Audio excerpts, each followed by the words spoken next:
कितनो लाचार हो शेर बाटे यार बिंदा भैया हमार हो।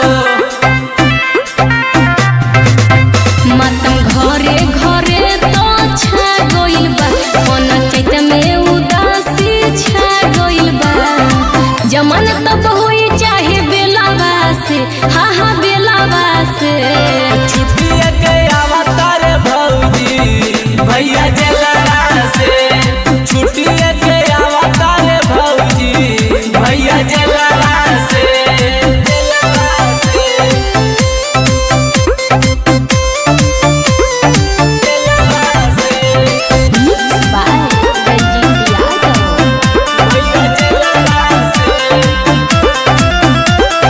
दुश्मन के सौदा महंगाई पड़ी खुले द मुखिया जी के हाथ कड़ी।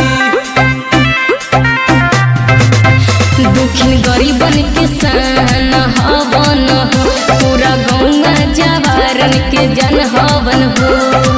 निकल दौन का झमेलावा से हाँ झमेलावा से।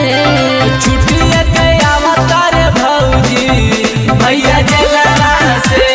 छुट्टिया के अवतार भौजी भैया जलरा से। Bholenath recording studio Kariyatpur.